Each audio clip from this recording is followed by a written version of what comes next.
Itu seperti hal yang gampang. Kita pikirkan orang dalam negeri nggak ngerti. Tapi ternyata orang luar negeri juga nggak ngerti.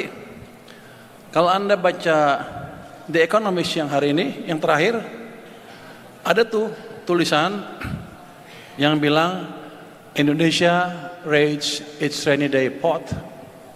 Dia bilang di The Economist itu, saya ngabisin uang yang disimpan untuk keadaan susah sebesar 200 triliun. Padahal kan uangnya nggak habis, uangnya cuma saya pindahin aja. Jadi majalah The Economist yang canggih itu ternyata nggak sepinter gua.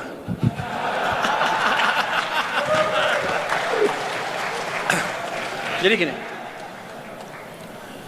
kalau saya aktifkan, ini kalau Anda baca yang hari ini, Pak Tantoy baca betul deh, dibilang saya salah, saya ini, gua bilang dasar majalah bego. Oh iya, ya dong, kan dia banyak ekonominya kan harusnya.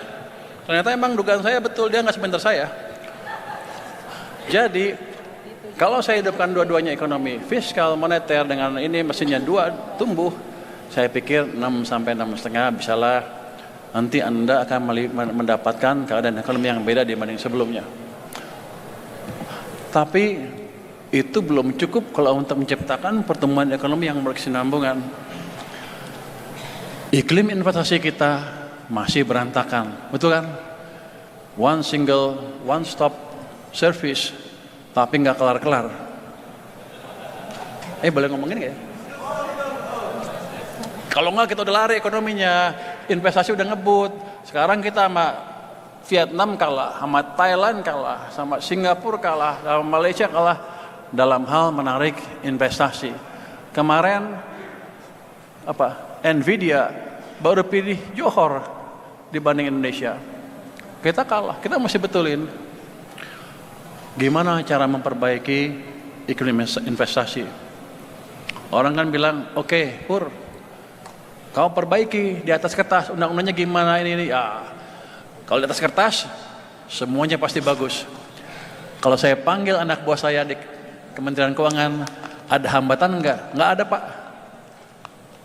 Keluhan ada? Enggak ada, Pak.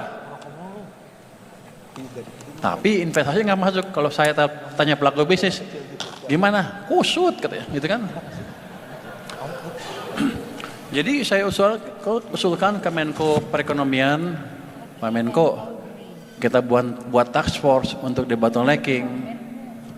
Pak Menko setuju, Pak Presiden setuju. Jadi sudah dibuat task force-nya, sudah di launch. Ada 3 task force di situ, ada 3 pokja, 1, 2, dan 3. Yang penting yang kedua adalah pokja debottlenecking.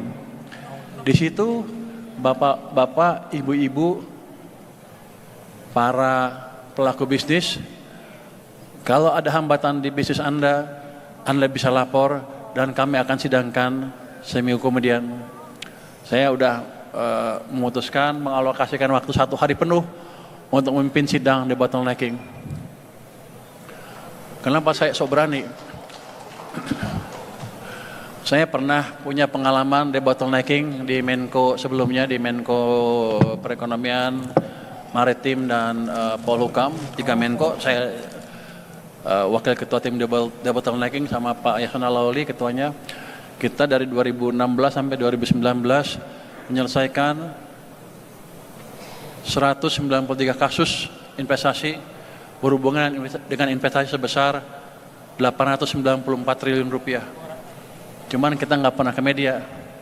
Makanya investasi kan dipindah ke maritim. Karena kita jago. Ke depan kita akan perbaiki itu sehingga nanti iklim bisnis akan kita perbaiki secara bertahap langsung dari lapangan. Nanti dari situ kita betulin peraturannya. Bukan dari peraturan ke lapangan, dari lapangan ini ke peraturan nanti. Jadi teman-teman nanti kalau ada masalah bisnis, lapor ke tempat saya. Nanti saya umumkan besok mungkin lapornya kemana. Nanti akan kita bereskan.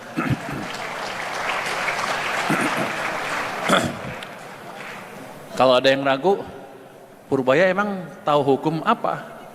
Emang dia bisa jadi hakim? Saya udah menyidangkan mungkin 600 kasus, 600 sidang terus-terusan selama 3 tahun itu. Saya kemampuan hakimnya udah setingkat Abu Nawas. Dulu ada cerita, Abu Nawas disuruh meriksa oleh raja. Ini orang yang mana yang baik, yang mana yang nipu, yang mana yang enggak. Dia panggil, dia ambil kuda kan, kudanya dikasih minyak, terus orang-orang suruh pegang itu, masukin kurang tutup suruh pegang. Yang bersalah nggak berani pegang, yang nggak bersalah dia pegang. Kan abis itu salaman dengan Abu Nawas. Dia tahu yang tangannya basah karena minyak, orangnya jujur, yang tangannya kering, itulah pendosanya. Kalau saya nggak gitu, saya nggak kasih minyak. Tapi dengan jalannya waktu, setiap selesai sidang kan salaman tuh. Mungkin 20 sidang udah tahu.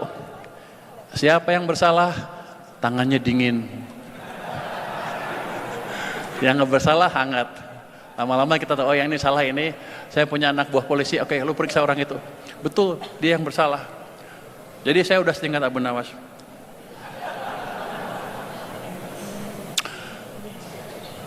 Iklim investasi, kalau kita perbaiki iklim investasi, apa otomatis para pengusaha domestik bisa berjaya? Enggak. Kalau kita tidak lindungi pasar domestik kita. Saya selalu bilang kan, kita nggak usah takut dengan global uncertainty. Kenapa?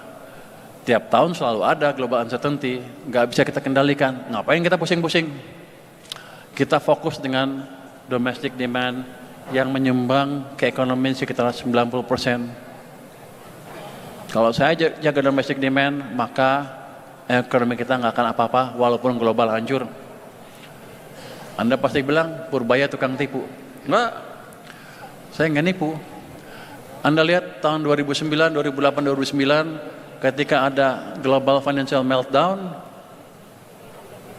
negara sekeliling kita, Singapura, Malaysia, Thailand, Korea, Jepang, Eropa, Amerika, semua tumbuhnya negatif. Kita tumbuh berapa?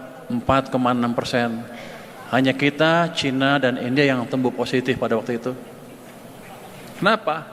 Karena kita perhatikan domestic demand. Caranya apa? Kalau 1998 bunga naik, 2008-2009 bunga diturunkan, 1998 IMF kebijakannya kencangkan ikat pinggang. Sekarang kita waktu itu ya ekspansi fiskal. Jadi selama kita jaga domestic demand, ekonomi kita bagus. Tapi kalau domestic demand-nya dikuasai asing, buat apa? Yang untung ya pengusaha-pengusaha asing.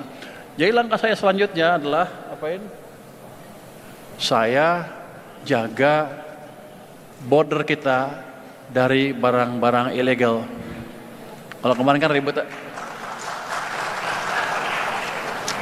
Kemarin kan ada ribut-ribut apa? Thrifting. Gua nggak peduli thriftingnya. Pokoknya yang baju bekas ilegal masuk kita tutup. Nanti habis itu baja. Bentar lagi. Habis itu sepatu. Habis itu yang lain-lain. Jadi kita jaga domestic demand, domestic market untuk teman-teman pengusaha. Tapi nanti kalau udah sukses, jangan lupa bayar pajak. Kan sama-sama senang. Jadi basically kita ingin tumbuh 6, 7, 8% nanti ke depan. Waktu Pak Prabowo bilang tumbuh 8%, target tumbuh 8%, semua orang ngetawain, ya nggak mungkin. Saya sih waktu itu belum di sistem ya, masih di luar. Saya bilang, ya emang susah. Tapi kalau kita mau jadi negara maju, kita harus tumbuh double digit selama 10 tahun lebih. 8% masih belum double digit, tapi itu satu awal langkah ke arah sana. 8 masih terlalu rendah malah. Jadi langkah awal itu 8%. 8. Jadi dengan langkah ini saya harapkan tahun depan kita bisa tumbuh 6, tahun depannya lebih cepat lagi.